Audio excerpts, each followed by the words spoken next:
Chapter 3. Chapter 3 is on identity and culture. And what I would like you to get from this particular chapter, if you don't get a chance to read the entire chapter, again, they're not long, but I understand that people have time issues and so on, is that what is it meant about identity and the culture? Most of us are Americans. We have a few people in the classroom, for instance, are from originally from other continents. What is their identity and culture? How do we maintain our own identity and culture in this globalization world? So, in fact, one of the videos related to this chapter will address that. Do you lose your identity in globalization? So, again, I'm not into reading these as well. This is in your chapter. This is just something to give you a definition of what identity is and compared to a worldview.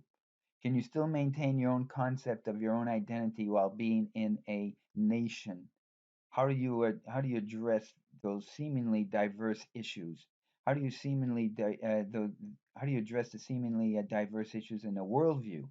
If you're an American, how does it feel to be part of a global village? And what's the difference between nationalism and patriotism? So that's something that you need to find out and be able to understand so that you can inform your paper. Remember, your paper is based on this. This is all to feed your brain on how to formulate your paper. So there are different types of drivers of identity, and you can look at this. This again is in the book. It's kind of interesting, but I wanted to show you this particular uh, graphic here. And your cultural identity is based on many factors. We'll start here at the 12 o'clock part. Your race and ethnicity, your gender choice, your age, your social economic status, your religion, your sexual orientation, your language, and mental and physical ability. This defines the identity of a person, right? And we know this, especially for younger people who have questioned the norms. I'm speaking as a baby boomer here, so you can see that I'm coming from a different background. And so the cultural identity that I have will be different than all of the classes and all of the classmates that you have in this particular class. So that's something to think about. So continuing on, just for instance, the 10 most commonly spoken languages in the world, we talked a little bit about this earlier. Chinese is the number one language, and look at it compared to other languages. We think that there's quite a bit of Spanish and English, and if you add Spanish and English native speakers, it doesn't even come close to the Chinese language. So here are the different types of languages, and you can find this in many areas in Maine, as a matter of fact, as it's growing in terms of an immigrant community. Portland and Lewiston schools have students from many different countries, and it creates a wide, diverse language usage in the classroom. So that's something to think about as well. And here are the importance of religion. And this is kind of interesting, something I didn't know myself, but that Ethiopia and Pakistan and Nigeria are three of the highest in terms of percentage, how important it is in lives. But what is also interesting is that this is about 55% for the United States. It's actually going down if you look at the statistics. The importance of religion is going down in the United States and in Canada and in the UK. It's very small as an importance in China. Does that affect your belief in globalization and so on? Something to think about. Here are the religious affiliations. Most people are in a Christian. That does not mean one specific Christian area like Catholicism or Baptist or so on. This is a combination of all of those. So that's something to think about as well. Muslim is 23%, and then you have the other religions here as well. So these two areas here are quite the largest ones. They make up over 50% of the religious affiliations in the world. So again, just to summarize chapter 3, what's important is how identity plays a key role in shaping your view of the world, but it has a lot of different influences, as I mentioned in that graphic. The key tensions is what do you do with your identity as it conflicts with patriotism and cosmopolitanism? You can look that up as well. And so you can read these. These are the summary things from the chapter that are important. I'll just do this last bullet. The spread of religion has long been tied to globalization, a phenomenon that continues to be seen today in the tensions between Islam and Christianity. If you're like me, you'll play John Lennon's Imagine a few times when it comes to something like this. That's just a personal point of view. So that's chapter 3. I will now go on to chapter 4.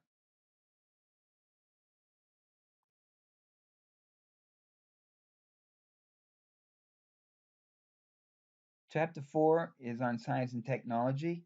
And basically, science is the accumulation of knowledge in the science fields, such as physics, biology, chemistry, physical sciences, natural sciences, and the technology is the application of the science. Okay? So we have seen a great deal of science and technology in the 20th and 21st century. So you can see that there's a difference here between science and social science. Social science is the study of human society, such as psychology, and that would be that's different from the natural sciences, which is physics and biology. Those are just examples. So the techniques try to be the same. This, for instance, is a technique. You're in a social science class right now, a social science type of class, and your skills will be similar to the skills of the natural sciences in terms of research and writing a paper. Okay, this is going to be something that's very pertinent to our lives right now, is the state of global health. And we have the ability to provide health care for everybody, but again, it's the access. That's something that may strike a nerve with you. That may be something that you want to talk about and write about in your paper. But you look at these life expectancies, and we're lower than a couple of nations here, but Iceland and Japan, for instance, when we're talking about the United States. So it's a matter of access. It's a matter of what's in terms of what's being offered. Here's an interesting thing that's been showing up is that with the vaccine for COVID-19, our African nations in the continent uh, having equal access to these vaccines as opposed to the Western European and North American countries. That could be something that will interest you as well. So, this book was written a couple of years ago and it described what a pandemic is. And I think most of us know what a pandemic is and an infectious disease because we're living in it.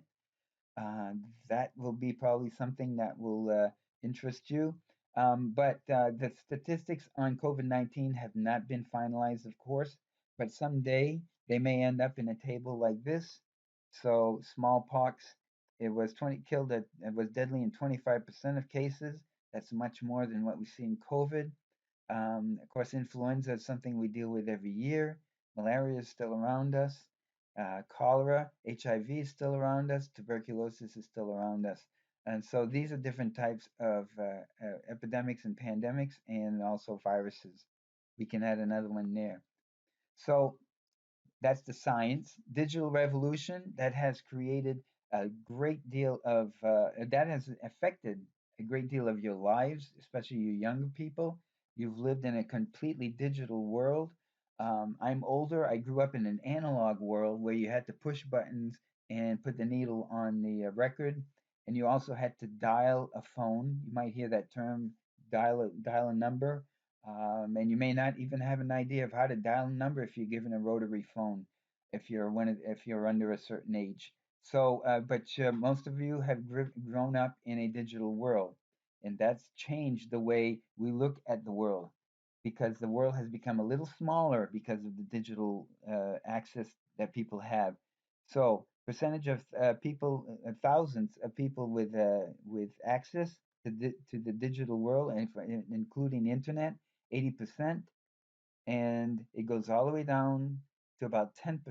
So most people do not have access. We may think of it, out of the 7 billion or so people that in the world, most do not have access to the internet. And then even speaking of internet, it's like there's been a great issue with education, especially teaching online, is that many people do not have access to high-speed internet. If you can imagine, some people are still too young to know what dial-up is, but that was a very slow way of getting onto the internet and staying onto the internet.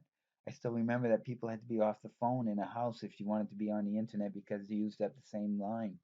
So that occurred even in the state of Maine. State of Maine, there are certain areas that do not have access to high-speed internet, and the Congress and the governor have tried to get funds and to alleviate that problem, especially with the growth in online education.